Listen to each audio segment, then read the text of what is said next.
To put myself on stage. Denver football after dark. Nix and Nick. Bo Nix and Nick Benito. Those two guys pictured there.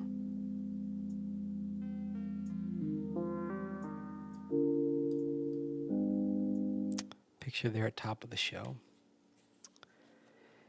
And how they make each other better and how the offense and defense push each other. The title of the show, How the Broncos Defense Makes Bo Nix and the Offense Better.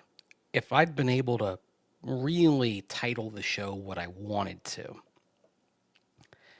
really call it what I wanted to, but I have a character limit, unfortunately, I would have called it How the Broncos Defense Makes Bo Nix and the Offense Better at Training Camp and vice versa.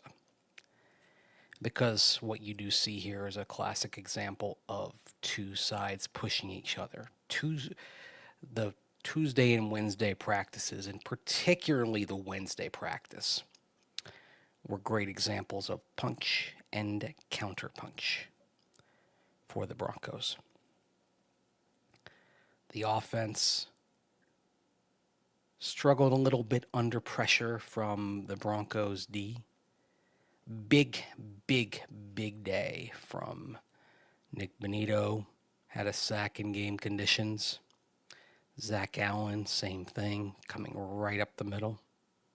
Malcolm Roach, absolute holy terror, especially against the run. He was dominant in the 9-on-7 period, and then, of course, was vocal. And then Marvin Mims Jr. had something to say about that, and then Malcolm had something to say in response to that on social media. All in good fun, I think. But then the offense bounced back. See, this is the thing. This is not one of those years where it's one side that's completely overwhelming the other, where you're like, oh man. And we've seen some of those years in Broncos country, especially in the post-Super Bowl 50 malaise that gripped this team, this organization, even the fan base, where usually the defense was good to very good, maybe not great, not approaching the salad days of the no-fly zone, but still pretty good, capable of keeping this team in games. And the offense sometimes failed to move. Or even when you'd have a quarterback like Case Keenum having a good training camp back in 2018, it was very much because he wasn't testing. He wasn't pushing it downfield. There was the great news and great pub back that year that Case Keenum didn't throw an interception during training camp. And, oh, what's going to happen? Well, it was, as Vic Fangio might have said, a false positive, because Case Keenum went out there and threw 3 picks in the regular season opener. He didn't really test himself. You see a little more testing going on here. But to get to Wednesday's practice, the key moments of this were 2 third down periods toward the end of practice. Third down periods, red zone periods, move the ball periods.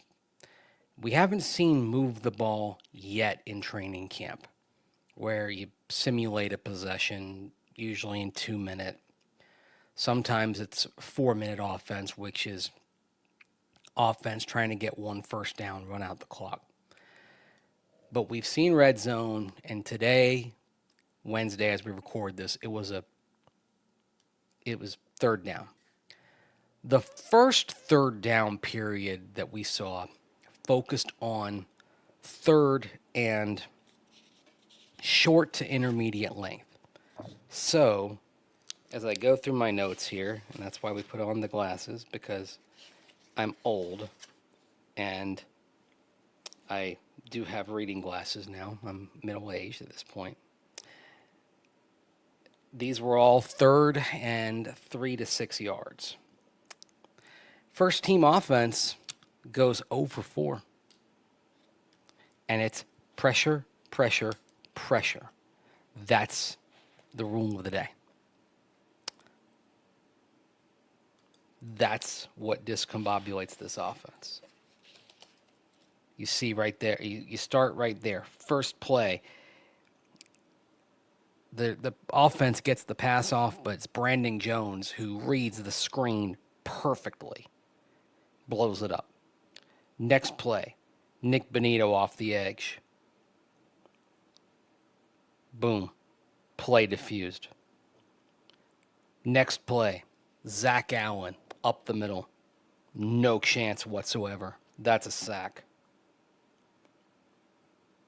Next play, Jonathan Cooper, pressure off the left edge, and that forces a short pass to Tyler Bidet. A check down pass into the flat, and Bidet loses his balance, and it's a 3-yard gain, and that's it. And of course, they needed more yards than that because it was 3rd and 6. So that's it. Done.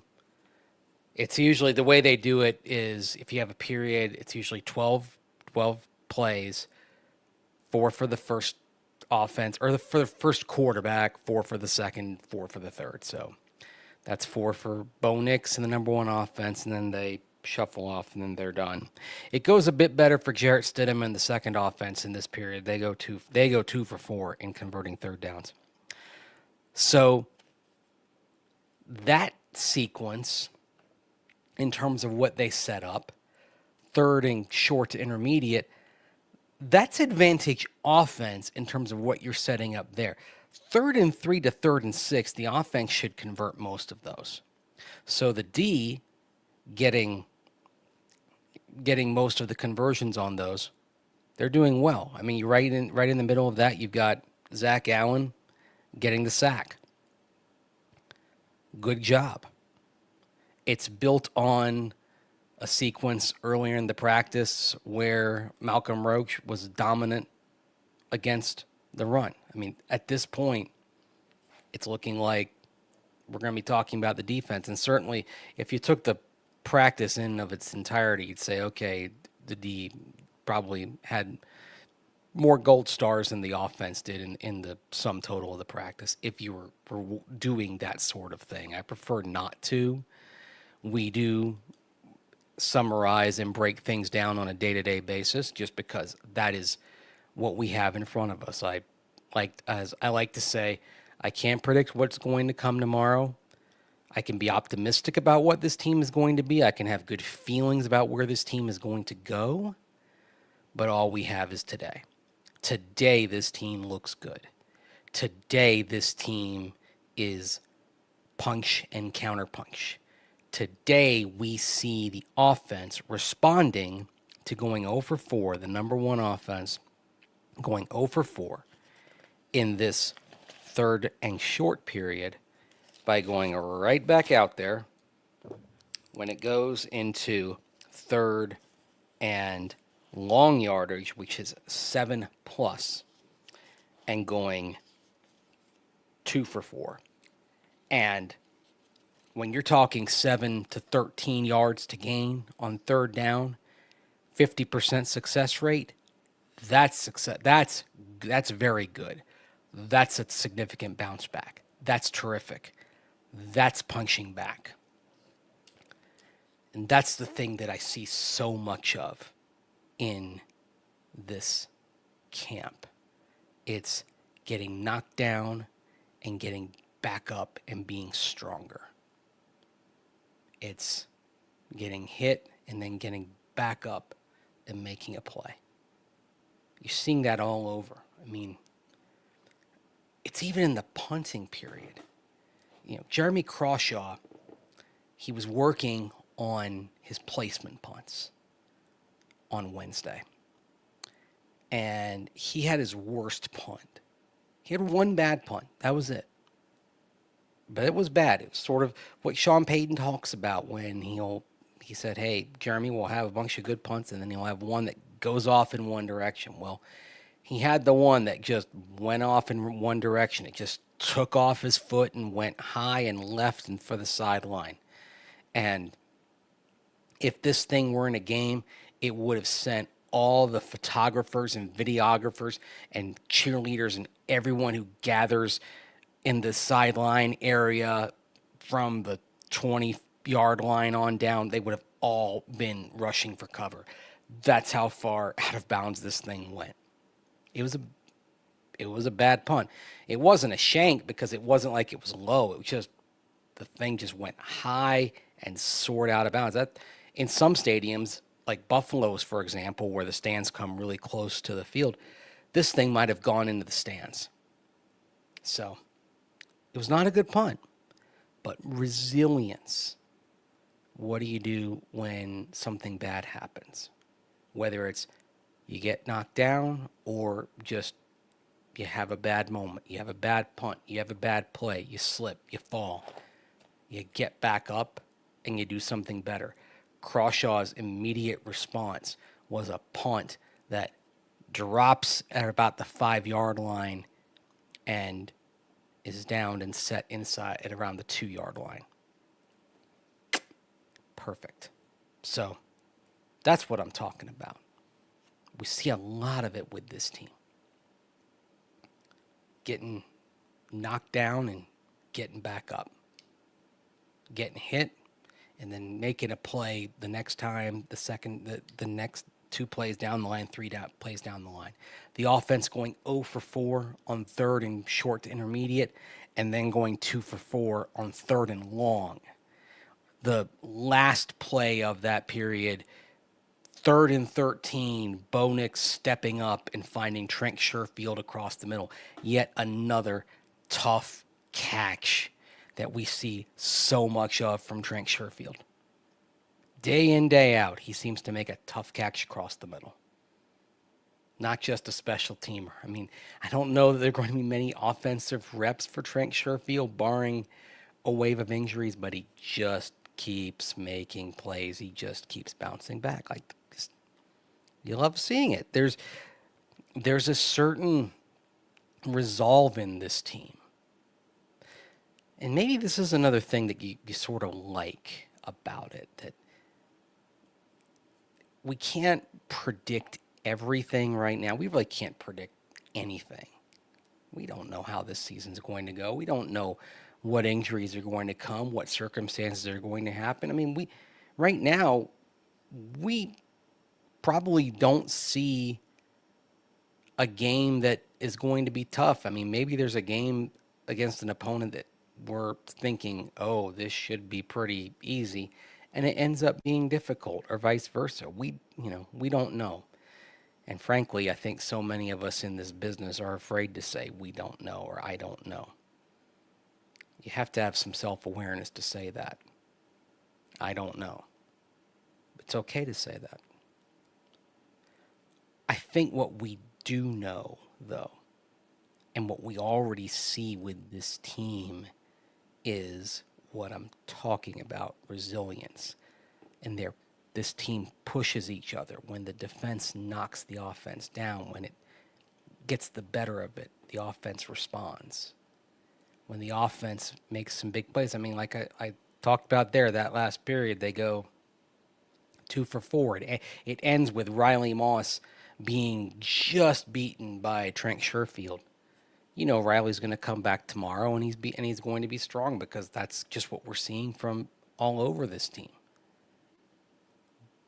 That is something that's, I think, gives it a chance for success. If you want to believe in something and say, okay, why is this team potentially cut of the right timber to have a chance to do some big things? It's because not only does it have talent, not only is it a good roster with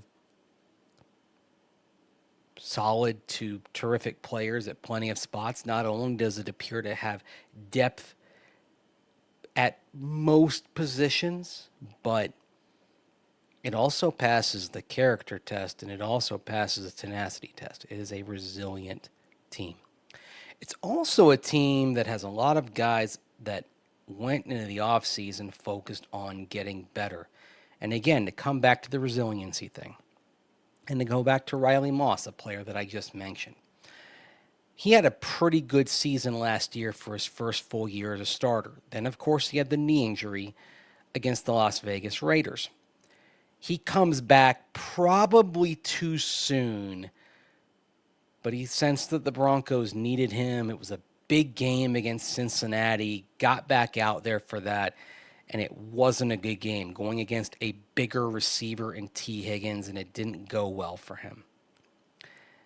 He does play the rest of the season, gets to the end of the year, and he reflects on the season. And I asked him on Wednesday when he had his press conference, so what did you take from the year as you studied the film? And he talked about how he needed to be better against these bigger receivers at winning 50-50 balls, which meant he had to focus on getting stronger. So his point of emphasis became adding some weight in the weight room. So to that end, he went from 193 pounds to 200 pounds. He said 200 is what he weighed in at when he had checked in for training camp. So I asked him, okay, now that you got pads on, now that it's getting physical, are you already seeing a difference, an impact of adding the weight? Indeed, he said, he has. Especially going against Court. Court's a strong receiver at the top. He likes to kind of push off, and, they're not going to call that. It's an offensive game, right? So you got to be able to play into him and play strong, and that's been the best work that I've gotten, especially in one-on-ones, is against Court and going against the top of the route. I like the reality of that, accepting that, hey, they're going to let the receivers get away with stuff. That's an adapt or die mindset. Accepting that, okay, maybe OPI doesn't really exist as I wish it would, if from the perspective of a defensive back. So how do I adjust? In the case of going against Courtland Sutton, how do I make myself better able to handle a 216-pound wide receiver? The type of which I'm going to have to deal with, because you got Pat Surtain on the other side. So maybe Surtain's going to be dealing with some of the fleeter receivers from time to time, and maybe Riley Moss is going to find himself against maybe slower receivers but bigger receivers, and he needed to even the scales in terms of not having a size mismatch. He needed to be more physical. Certainly we know Riley Moss is going to have a speed edge against most receivers he goes against, because he does have excellent time speed. Goes back to, of course, having track in his background. He can cover a lot of ground quickly. He's also got length. He's blessed with some excellent physical attributes. But all that isn't going to necessarily help you get those tough 50-50 balls. To his credit, he studied, reflected, and that's what he worked on in the offseason. And so far, so good. Doesn't mean he's going to win every ball or make every play. Like I mentioned there in the moment against Trent Sherfield there on that last first-team rep of those third down periods. Sherfield got to play against him. But you can probably count on Riley Moss being able to be on the positive end of some plays going forward on Thursday. That's the thing. We're seeing it over and over. Punch, counterpunch. It's not one side getting too far ahead of the other. It's back and forth, back and forth. And if you have what is known and appears to be an excellent defense. We know how much they struggled in December, but now it's a D that's got that's got most of the pieces in place. It's got Riley Moss back healthy, and we know how they struggled without him. It's got Dre Green linebacker, and we see how he's looking back to going all over the place, wreaking havoc sideline to sideline. Talanoa Hufanga at safety. He looks pretty good. He's moving well. We see Lavelle Bailey, who, man, did an outstanding job. Brick wall against 2 runs, one from R.J. Harvey, one from Audric Estime, taking advantage of the fact that the defensive line was getting such a push and taking care of those guards, preventing them from getting to the second level, which meant Lavelle Bailey free to fill the gap, free to fill that brick wall, taking advantage of the horizons afforded him by that defensive line and cleaning things up against the run. So you have linebackers looking better. You have back end looking better. This looks like an excellent defense. And yet you see the offense responding to the challenge by making plays against it. So it's exciting. Exciting times in Broncos country. Exciting to also see Troy Franklin. And I guess the thing is, I'd like to see Troy Franklin get some more opportunities against the first team. Like, that hasn't really happened. So all we can do is talk about Troy Franklin and what he's doing against those that he's facing. So there was a one-on-one period Wednesday, and Troy Franklin had a couple of catches. The first one came against Jahdae Barron, and Barron is on Franklin's hip as he's running up the right sideline. Franklin makes a gorgeous over-the-shoulder catch in the end zone. Barron is just right on him. He's stuck on him. It's tight coverage. It's a great catch by Franklin. Barron isn't giving up an inch. It's one of those things where you'd say, okay, you just got to tip the cap. Barron's right there. He's not beaten by a step. So good coverage. Franklin just made a really good play. But the next rep, he's going against Quentin Newsome, and Newsome just yanks Franklin's jersey. If there were officials out there, and I would reckon we're going to see officials at some point, hopefully here very soon in training camp, that a flag would have been thrown. Doesn't stop Franklin from making the catch. So every day we're talking about Troy Franklin making plays. Just would like to see some more of these plays happen against the first team, because some of his bigger plays, the two biggest plays we've talked about from Troy Franklin, the 2 deep catches, one from Ellinger, one from Jarrett Stidham against third team, against second team. But still, for the cornerbacks as a whole, the entire cornerback room, as Riley Moss pointed out, Franklin is giving them some good looks. His releases from last year to this year have improved a lot, and you can see it in one-on-ones, and it's been good work for us because there's a lot of guys like that in the league who are twitchy off the line and then can get out and run. So it's helped us a lot as a defense being able to see that. Yeah. So the quickness that he had, it's finally starting to manifest there.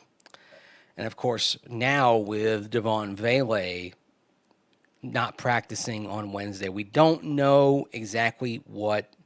Sean Payton did not talk after practice, so we know Devon Vele, he didn't practice on Wednesday. Q Robinson, the rookie edge rusher out of Alabama, 4th-round pick, he did not practice. So we're waiting for some word on them at the time that I record this. So But Troy Franklin, he's in the mix. He continues to stack solid days, and if Vele does miss some time, would obviously seem to bump Franklin up a notch and give him some more chances. Although again, you still see a guy like Trent Sherfield again making plays and getting opportunities. It's Broncos seem to have some pretty good depth there at wide receiver, and Franklin's having a good camp, but still seems to not quite be cracking in terms of getting those first team reps. Sorry, I just saw light shining in from outside, and it kind of had a twitch over them. I'm like, yeah, what's going on? What's going on? Maybe I need to close the blinds here when I do Denver football after dark here on this late night, talking Denver Broncos football, talking training camp, and been talking about how this defense is making Bo Nix and the offense better, and vice versa, the punch and the counterpunch. Troy Franklin looks faster than last year. He does. I mean, the speed's always there, but now it's translating. I think that's the key thing. He always had it. Now it's showing up. Sort of like how with Bo Nix, you've always got the skill, but now you see it manifesting a bit more. I think that's kind of a key. That's sort of a key thing. When and where does it actually translate? That's sort of a key. That's a key thing. So, haven't seen a Tilman interview, but he came out of nowhere last season, forced the Broncos to put him in the rotation. Yeah, to reference that interview, you can go find that at the Denver Sports YouTube channel. My chat with Andrea Tilman talks about the weight that he put on the weight that he took off this offseason. He wanted to drop 10 pounds. It's funny, we're talking about Riley Moss adding weight, adding 7 pounds. Andrea Tilman dropping 10 pounds to become faster off the edge. I do like this, though. I like guys looking at their film and saying, okay, what can I do better? How do I improve? It's the old cliche, if you're not getting better, you're getting worse. If you're standing still, you're actually going in reverse in the NFL. I mean, I do wish we had a little more access. Unfortunately, it's so controlled in the NFL in terms of getting interviews and so forth. I mean, there are actually a couple of teams where you can interview players in the locker room, even during OTAs and minicamp. Unfortunately, we only get that during rookie minicamp, because if we had that opportunity, it would be nice to go up and ask guys just basically what I've been asking when I have had the chance to, as I asked Riley Moss on Wednesday, as I asked Andrea Tilman earlier this week. Hey, like, what did you focus on? Like, when you studied the film, like, what was your focal point in the off season? Because every guy has got something different they work on, something different that they take from the film, and it's nice to kind of get a feel for how they evaluate themselves and where they want to improve. It's it's a testament to their self-awareness, and it's also a testament to how they know, again, like I just said, if you're not trying to improve, if you're standing still, you're going in reverse. Lots of good comments there, Braxton. Hey, what's good, Broncos Country? What's good is this team during training camp right now. This team looking pretty good so far, I would say. Oh, hello, Mace. Hello, Paul. Good seeing you. Good seeing you tonight here. Good seeing everybody tonight here for this edition of Denver Football After Dark. Michael Ronquillo. Pay that man, Nick Benito.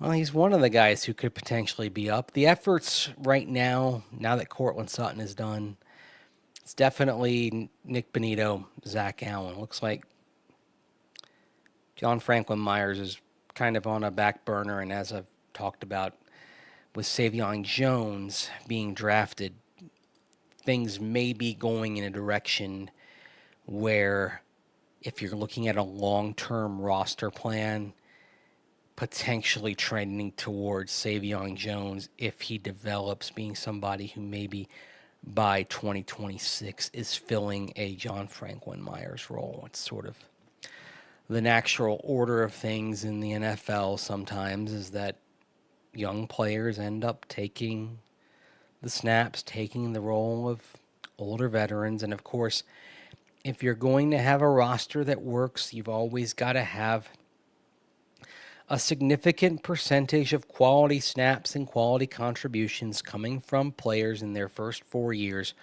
on cost controlled deals. In a salary cap based league, that is essential. Otherwise, you're simply not going to be able to put a roster together. Right now, the Broncos are in that wonderful time of roster construction where, of course, they have that cost-controlled quarterback in Bo Nix. They only have that for 3 more years, which is another reason why you have to say, strike while the iron's hot. This is a part of a window. This is, believe it or not, it's weird to say this after only going to the wild card round, but they may well be in a prime championship window because they can build such a team around Bo Nix because he's making pennies on the dollar, relatively speaking, because of that rookie contract. So you can pay Nick Bonito, and you can pay Courtland Sutton, and you can pay Zach Allen, and you may be able to pay Marvin Mims Jr. next year at this time. And you're paying Quinn Miners, and you're paying Pat Surtain, and you're paying Mike McGlinchey.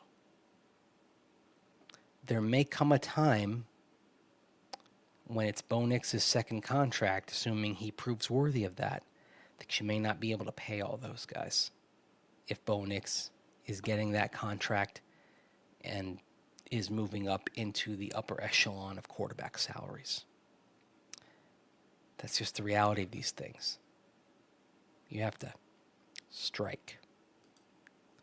Grass Valley Greg. Oh snap, there's a Mace show? Well, there is now here on my little test kitchen of a YouTube channel.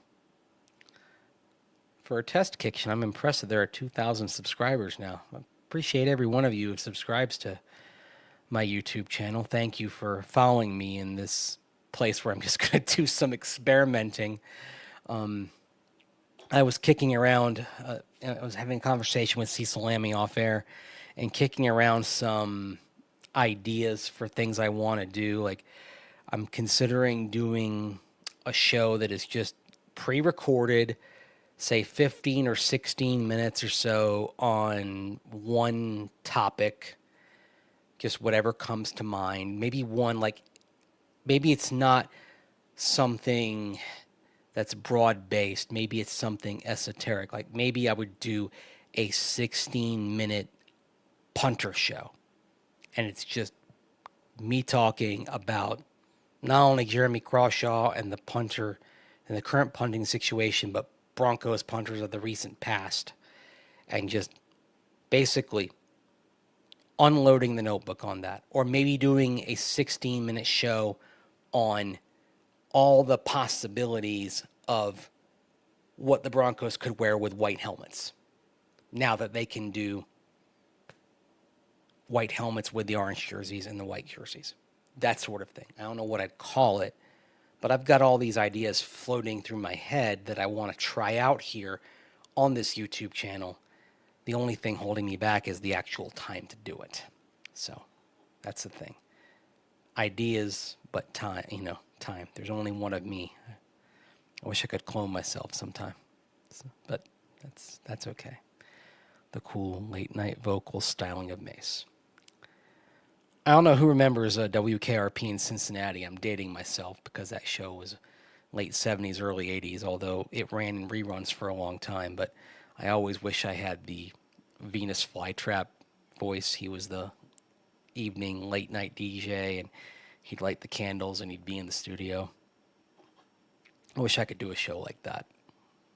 So anyway, here we are. Denver football after dark here on this Wednesday night and a Thursday morning as we begin to wrap this thing up. It's going to be day 4 of training camp this week. It's the longest continuous stretch of work the Broncos will have in terms of practice days. 6 days in a row this week. This is where you sort of hit the dog days of training camp, and Maybe this is where the tempers start to flare up.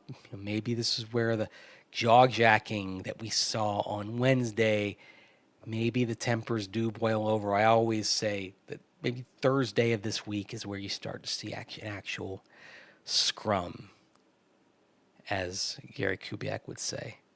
We're fixing to find out.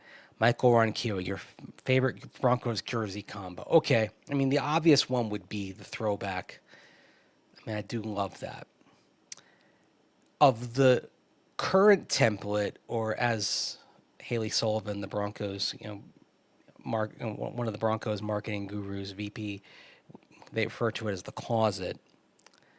My favorite of the modern uniform closet, the current template.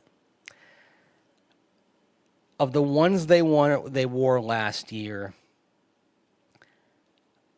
I think the one I liked best was blue helmet, orange jersey, white pants, orange socks, which I believe they wore against Carolina. I know I've probably said this way too many times on social media.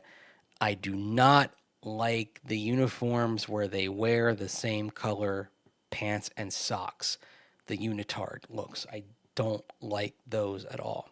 You need a contrast.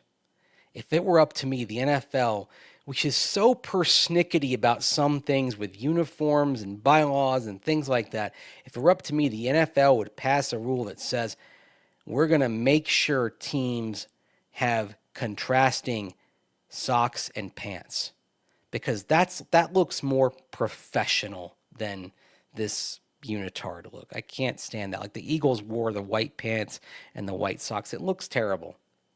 It's awful. Just get rid of this.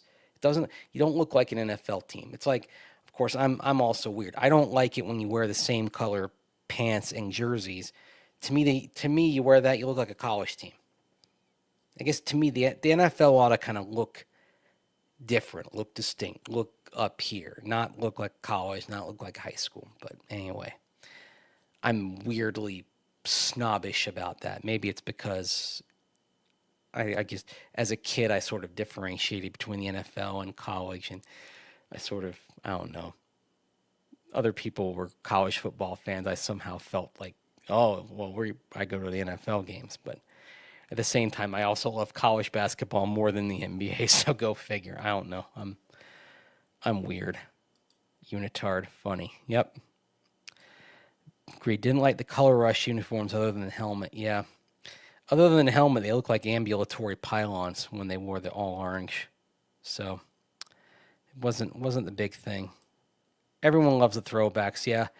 Adam Troutman, like, when I ask him about the uniforms last year and he starts talking about the throwbacks, he always gets this sparkle in his eyes when he talks about it. Like, he just loves it.